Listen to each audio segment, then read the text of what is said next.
सोनाक्षी और निधि की आपस में बिल्कुल भी नहीं बनती थी, क्योंकि जहाँ सोनाक्षी बहुत ही अमीर घर से विदा होकर अपने ससुराल आई थी, वहीं निधि गरीब घर से थी। लेकिन उनकी सास शांति दोनों को बराबर का प्यार किया करती थी।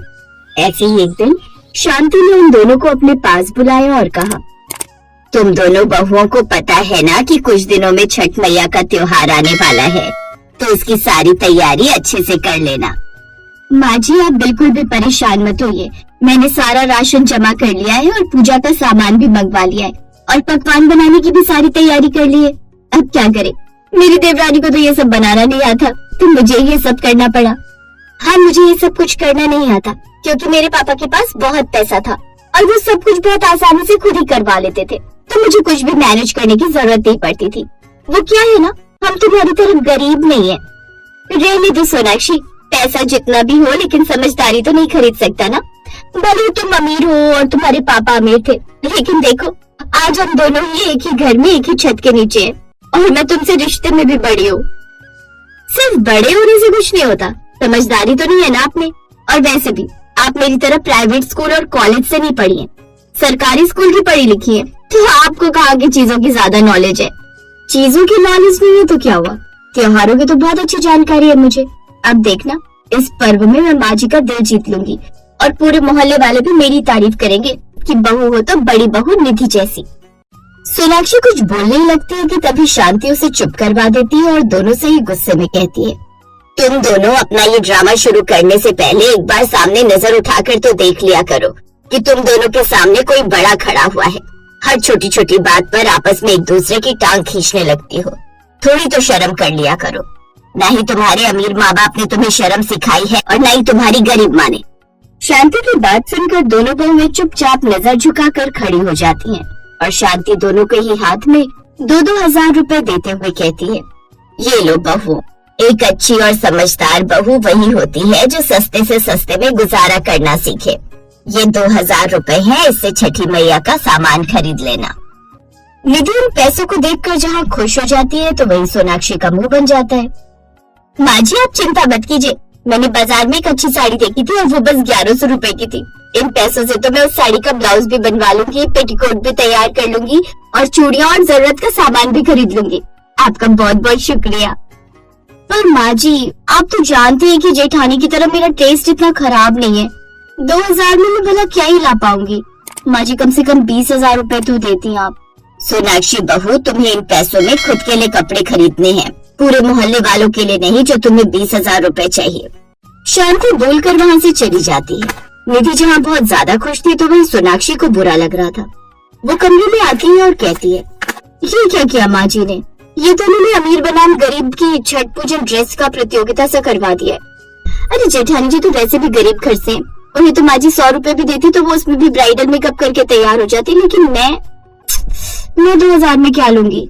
सोनाक्षी ने कुछ देर सोचा और उसके बाद खुद से कहा, अगर मैं इन पैसों में अपने कुछ पैसे मिला दूं, तब तो मैं अपने लिए अच्छे कपड़े खरीद सकती हूँ और अपनी जेठानी से जीत भी सकती हूँ।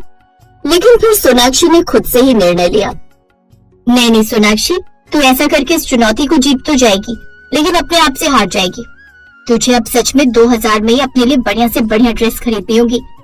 जहाँ एक तरफ निधि मार्केट जाती है और अपने लिए 1100 की ड्रेस ले आती है, तो वहीं इस ड्रेस का ब्लाउज भी 300-400 रुपए में सिलने के लिए डाल देती है और सोफे पर बैठी हुई अपनी सास और देवरानी को दिखाते हुए कहती है, ये देखिए माँ जी, ये देखो सोनाक्षी, इसे कहते हैं शॉपिंग और बचत करने वाली बहू। मैंने 2000 में क्या क्या खरीद लिया।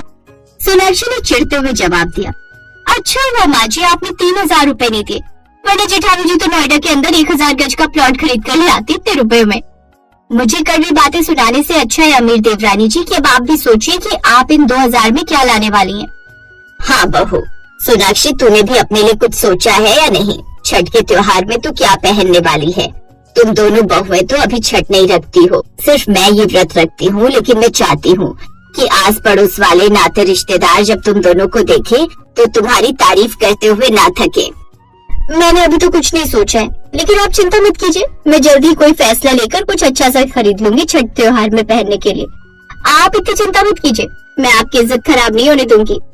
अच्छा है बहू, मुझे तुम दोनों से यही उम्मीद है कि भले ही तुम दोनों के पैसों में बहुत फर्क हो, तुम दोनों के स्टेटस में बहुत फर्क हो, लेकिन तुम दोनों ही समझदार हो कि घर को भली भांति चला सकती हो। ऐसे ही अब शांति छठ का व्रत रखती है और उसकी दोनों बहुएं उसका और घर का अच्छे से ख्याल रखती हैं। 3 दिन के अंदर शांति को बहुत ज्यादा कमजोरी हो जाती है, लेकिन फिर भी उसके अंदर एक जोश भरा हुआ था, क्योंकि वो सच्चे दिल से हमेशा छठ मैया का व्रत रखा करती थी। ऐसे अब त्योहार का दिन आता है जहाँ पर निधि अपनी सुंदर सी साड़ी पहनकर आती है, तो उसकी पड़ोसन कहती है, अरे शांति, तेरी निधि बहू तो बहुत ज्यादा सुंदर लग रही है। ये तो वही साड़ी है ना जो उस बड़ी सी दुकान में 1100 की मिल रही थी। बहुत सुंदर लग रही है तुझ पर। धन्यवाद आंटी, मुझे बहुत खुशी है कि आपको ये साड़ी पसंद आई। थोड़ी देर में मेरी देवरानी भी आ रही है, पता नहीं उन्होंने क्या खरीदा है, क्योंकि नहीं मैंने उन्हें बाहर शॉपिंग करते जाते देखा और न ही कोई सामान बाहर से ऑनलाइन घर में मंगाते। हाँ शांति, तेरी छोटी बहू नजर नहीं आ रही, वो तो बहुत अमीर है, उसने तो जरूर कुछ महंगा ही लिया होगा पहनने के लिए। नहीं आंटी जी, मेरी माँ जी ने हम दोनों को एक काम दिया था कि 2000 में हमें खुद को सजाना है और हम अच्छी लगनी चाहिए। देखते हैं अब मेरी अमीर देवरानी इस बात पर कैसे खरी उतरती है। तभी सोनाक्षी एक बैंगनी कलर का लहंगा पहन कर आती है, जो कि बहुत भरा हुआ था और बहुत ज्यादा सुंदर लग रहा था। उसे देखकर पड़ोसन तो उसे देखती रह जाती है और निधि का भी मुंह खुला का खुला रह जाता है। हाय दैया, लगता है सोनाक्षी ने हार मानकर अपने पापा से कुछ महंगा मंगा लिया होगा, क्योंकि ये तो 2000 का नहीं हो सकता। सोनाक्षी अगर इस प्रतियोगिता में भाग नहीं ले सकती थी तो मना कर देती। इस तरह इतना महंगा लहंगा पहनकर अपने आप को हारा हुआ घोषित करने की क्या जरूरत थी। हर कोई शांति की बहू सोनाक्षी को सुनाया जा रहा था, लेकिन शांति चुप खड़ी थी और शांति ने कहा, सोनाक्षी बहू, ये तो तेरी शादी का लहंगा है ना, पर ये लाल रंग का था, अब ये बैगनी है। आपने हमें ये बोला था कि हम सुंदर लगने चाहिए और आपने 2000 का बजट दिया था। मैंने 100 रुपए में ये लहंगा बैगनी कलर का रंगवा लिया। वैसे भी शादी का लहंगा पड़े पड़े बेकार ही हो रहा था, और एक बचे हुए पैसों की बात, तो उससे मैंने गरीब बच्चों के लिए ठेकुए बनवाए ताकि वो भी इस त्योहार का आनंद ले सके। ये बात सुनकर पड़ोसन जहाँ चुप हो जाती है तो वही निधि का सिर शर्म से झुक जाता है। सोनाक्षी की अमीर होते हुए भी इतनी अच्छी सोच देखकर अब निधि को भी एहसास होता है और वो कहती है, माफ कर देना सोनाक्षी, तुमसे बड़ी हूँ मैं रिश्ते में भी और उम्र में भी, लेकिन फिर भी गरीब होने पर खुद को इतना नीचे महसूस करती थी कि तुम्हें हमेशा झुकाने की कोशिश करती थी। लेकिन आज तुमने बता दिया कि अमीरी या गरीबी से कोई फर्क नहीं पड़ता, समझदारी और सोच से होता है। सोनाक्षी बहू, मुझे गर्व है तुझ पर। तू चाहती तो थोड़े बहुत पैसे मिलाकर इस प्रतियोगिता को जीत सकती थी, लेकिन तूने अगर कुछ जीता है तो वो है हम लोगों का दिल। सोनाक्षी भी सभी लोगों से प्यार से मिलती है और इस तरह शांति का छठ का व्रत भी पूरा होता है। यदि आपको हमारा वीडियो पसंद आए तो साहित्य एक नज़र कैडेट ऑफ कोलकाता को लाइक, सब्सक्राइब, फॉलो और शेयर करें। Thank you.